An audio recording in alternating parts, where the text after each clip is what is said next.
नमस्कार, मैं रचना शर्मा चढ़ती कला टाइम टीवी देख रहे हैं सभी दर्शकों का स्वागत करती हूं। आप देख रहे हैं हरियाणा के समाचार। समाचारों की शुरुआत से पहले एक नजर आज की मुख्य सुर्खियों पर।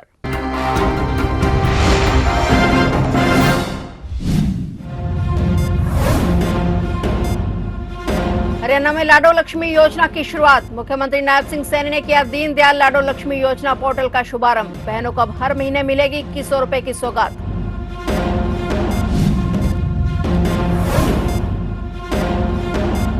मुख्यमंत्री नायब सैनी ने पंचकुला में किया श्रमदान। पंचकुला शहीद स्मारक में झाड़ू लगाकर दिया स्वच्छता का संदेश। सीएम सैनी ने किया श्रमदान अभियान कार्यक्रम का शुभारंभ।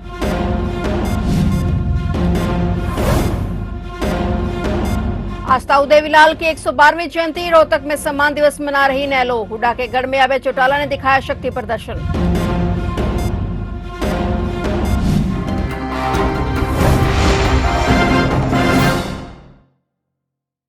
और अब समाचार विस्तार से। हरियाणा की लाखों महिलाओं के लिए आज 25 सितंबर का दिन काफी खास हो गया है। आज पंचकुला की धरती से दीनदयाल लाडो लक्ष्मी योजना की शुरुआत हो गई है। मुख्यमंत्री नायब सिंह सैनी ने पंचकुला से इस योजना को लॉन्च कर दिया है। इसके साथ ही अब पात्र महिलाओं के खाते में 2100 रुपए आने का रास्ता साफ हो गया है। 1 नवंबर से महिलाओं के खाते में रुपए आने शुरू हो जाएंगे। योजना के लिए नायब सरकार ने 5000 करोड़ का बजट रखा है। आज नवरात्रि के शुभ अवसर पर सीएम नायब सिंह सैनी ने प्रदेश की महिलाओं को बड़ा तोहफा दिया है। इसके तहत 23 से 60 वर्ष की महिलाओं को 2100 रुपए मासिक भत्ता मिलेगा। 1 लाख रुपए वार्षिक आय वाले परिवारों की लगभग 21 लाख महिलाओं को इसका लाभ होगा। दीनदयाल लाडो लक्ष्मी ऐप के माध्यम से पंजीकरण शुरू हो गया है। खास बात यह है कि पंजीकरण के लिए किसी सरकारी विभाग में जाने की जरूरत नहीं है। एक मोबाइल फोन से कितनी भी महिलाओं का पंजीकरण किया जा सकता है। आज ही हमारे अंत्योदय के प्रेरणा पंडित दीनदयाल उपाध्याय जी की भी आज जयंती है। उनका मानना था कि राष्ट्र तभी महान बन सकता है जब उसकी नारी सुरक्षित हो, शिक्षित हो और सम्मानित हो। इसलिए आज उनकी जयंती पर हम दीनदयाल लाडो लक्ष्मी योजना का आज हमने ऐप का शुभारंभ किया है। मैं इसके लिए आज उनकी जयंती पर हम दीनदयाल लाडो लक्ष्मी योजना का ये शुभारंभ कर रहे हैं। साथ ही इस योजना को पारदर्शी ढंग से लागू करने के लिए आज हमने दीनदयाल लाडो लक्ष्मी ऐप भी लॉन्च की है। इसके लिए मैं सभी बहनों को बहुत बहुत बधाई और शुभकामनाएं देता हूं।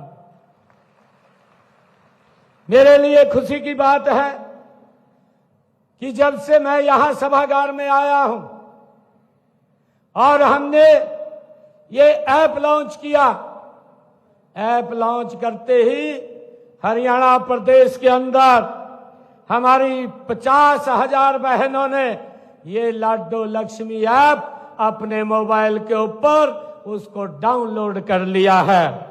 और मुझे खुशी यह भी है कि अभी इतने छोटे समय के अंदर हरियाणा प्रदेश की मेरी 8,000 बहनों ने एप्लीकेशन भी अपनी सबमिट कर दी है। मैं इसके लिए उनको बहुत बहुत बधाई और शुभकामनाएं देता हूं। मुख्यमंत्री नायब सिंह सैनी पंचकुला के सेक्टर 2 स्थित शहीद स्मारक पर आयोजित विशेष श्रमदान अभियान एक दिन एक घंटा एक साथ में मुख्य अतिथि के रूप में शामिल हुए। इस दौरान उन्होंने झाड़ू लगाकर कार्यक्रम का शुभारंभ किया। इस अवसर पर हरियाणा के कई नेता उनके साथ मौजूद रहे। मुख्यमंत्री नायब सिंह सैनी के द्वारा आज पंचकुला से झाड़ू लगाकर श्रमदान अभियान की शुरुआत की गई। मुख्यमंत्री नायब सिंह सैनी ने सेक्टर 2 शहीद मेजर संदीप सांकला की चौक से पहुंचकर विशेष श्रमदान अभियान के तहत एक दिन एक घंटा एक साथ कार्यक्रम में झाड़ू लगाकर सफाई की और प्रदेशवासियों को स्वच्छता का संदेश दिया।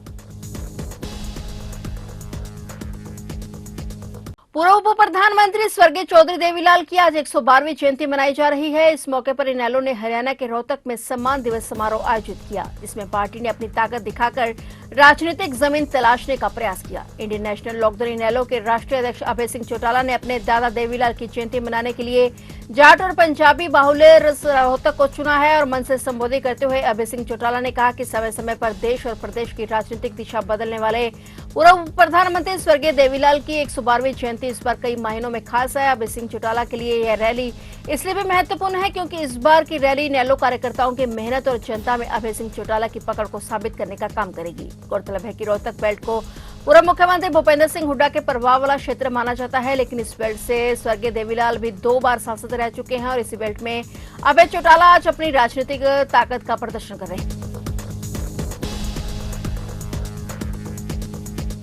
मुख्यमंत्री नायब सिंह सैनी से मिलने पंजाब यूनिवर्सिटी के नवनिर्वाचित अध्यक्ष गौरववीर सोहल पहुंचे। पंजाब यूनिवर्सिटी के नवनिर्वाचित अध्यक्ष ने ये मुलाकात संत कबीर कुटीर पर की। इस मौके पर नवनिर्वाचित अध्यक्ष के साथ पंजाब यूनिवर्सिटी के कुछ छात्र भी आए और सभी युवाओं से मुख्यमंत्री नायब सिंह सैनी ने सार्थक संवाद किया।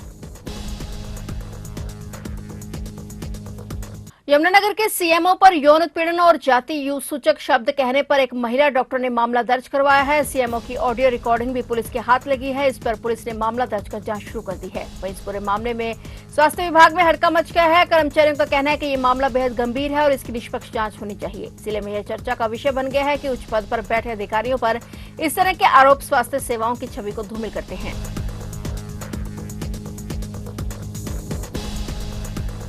प्रदेश सरकार हमेशा से किसानों के साथ खड़ी है, पहले भी थी और आगे भी खड़ी रहेगी। मुख्यमंत्री नायब सिंह सैनी किसानों के हितों की लड़ाई लड़ते आ रहे हैं और देश का पहला राज्य हरियाणा है जिसमें किसानों की सभी 24 फसलों को एमएसपी पर खरीदा जा रहा है। मंडियों में धान खरीद के दौरान किसानों को किसी प्रकार की दिक्कत परेशानी नहीं आने दी जाएगी। ये बात खाद्य आपूर्ति मंत्री राजेश नागर ने सडोरा अनाज मंडी के दौरे के दौरान किसानों से कही। इस दौरान मंत्री राजेश नागर ने किसानों से बातचीत की और उनकी समस्याओं को जाना। किसानों को आश्वासन दिया कि किसानों की फसल का दाना दाना प्रदेश सरकार द्वारा खरीदा जाएगा। इस दौरान मंत्री नागर ने अधिकारियों को उचित निर्देश भी दिए।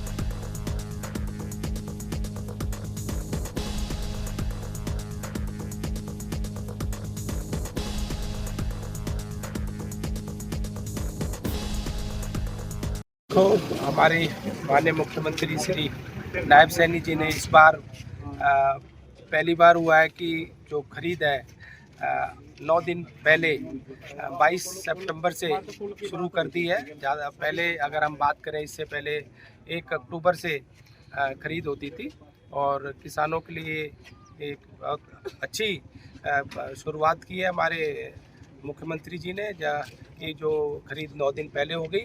और आज मैंने यहाँ किसानों से भी बात की है, आड़तियों से भी बात की है और अधिकारी भी मेरे साथ हैं, तो किसी तरह की कोई शिकायत नहीं मिली। थोड़ा रजिस्ट्रेशन की थोड़ी शिकायत थी तो वो अधिकारियों को कह दिया गया है कि वो दुरुस्त कर दी जाएगी। इंद्र क्षेत्र के गांव बुड्डनपुर के पास कुरुक्षेत्र रोड पर एक युवक का शव संदिग्ध परिस्थितियों में मिलने से क्षेत्र में हड़कंप मच गया। राहगीरों द्वारा दी गई सूचना पर इंद्र थाना पुलिस मौके पर पहुंची और शव को कब्जे में लेकर मामले की जांच शुरू कर दी गई। मिली जानकारी के मुताबिक मृतक की उम्र लगभग 30 वर्ष के करीब बताई जा रही है। शव सड़क के किनारे पड़ा मिला जिसकी स्थिति देखकर प्रथम दृष्टया मामला संदिग्ध प्रतीत हो रहा है। शव का अभी तक पहचान नहीं हो पाई है और एसआई शमशेर सिंह ने बताया कि पुलिस ने मामला दर्ज कर जांच शुरू कर दी है। घटना के सभी पहलुओं की गंभीरता से जांच की जा रही है।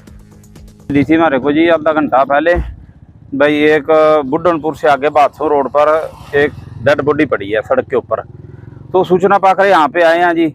लेबर का जैसे मजदूर हो कोई आदमी ऐसे लग रहा है जी, तो वहाँ पे कई लोगों से पूछताछ किया और बयान लिखे है जी। जैसे कोई अभी आसार ये लग रहे हैं, पब्लिक से पूछा है, बयान लिखा है जैसे कोई नशा वगैरह ज़्यादा करके इसकी डेथ हुई है। इसकी ना जो दैनी बाजू पे करमवीर लिख रखा है, हिंदी में करमवीर निशा और नीचे इंग्लिश में आई लव यू लिख रखा है सुरमा से।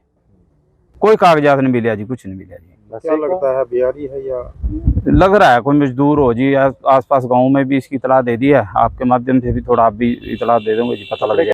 हरियाणा के सामाजिक न्याय एवं अधिकारिता मंत्री कृष्ण कुमार बेदी ने कहा कि जीएसटी सुधार प्रधानमंत्री नरेंद्र मोदी का ऐतिहासिक फैसला है। इससे प्रत्येक वर्ग को फायदा होगा। ये कदम न सिर्फ उपभोक्ताओं को राहत देता है बल्कि छोटे व्यवसायों और मंझले उद्योगों सहित सभी तरह के उद्योगों के लिए काफी फायदेमंद साबित होगा। अहम पहलू ये है कि नागरिक अब कम जीएसटी का लाभ उठाकर स्वदेशी उत्पाद अपने घर लेकर आए। प्रधानमंत्री ने देशवासियों को नवरात्रि और दीपावली का बम्पर उपहार दिया है। हरियाणा के सामाजिक न्याय एवं अधिकारिता मंत्री कृष्ण कुमार बेदी कोयल कॉम्प्लेक्स में जीएसटी बचत उत्सव को लेकर प्रेस वार्ता को संबोधित कर रहे थे।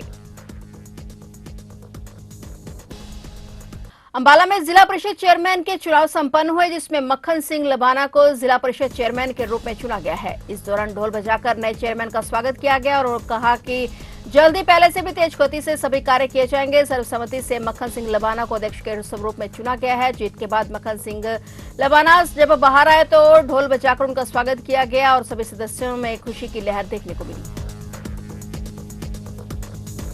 हरियाणा शहर स्वच्छता अभियान के तहत यमुनानगर नगर निगम द्वारा सभी वार्डों में हजारों लोगों ने एक साथ मेगा सफाई अभियान चलाया। वहीं इसी कड़ी में यमुनानगर जगाधरी नगर निगम की मेयर सुमन बहमनी ने जगाधरी कुंडी तालाब पार्क में नगर निगम द्वारा आयोजित स्वच्छता समारोह में मुख्य अतिथि के रूप में शिरकत की। यहां उन्होंने स्कूली छात्र छात्राओं और वार्ड वासियों को स्वच्छता के प्रति जागरूकता का संदेश दिया और वहीं स्कूली छात्र छात्राओं को प्रेरित किया कि वे आसपास के समाज को जागरूक।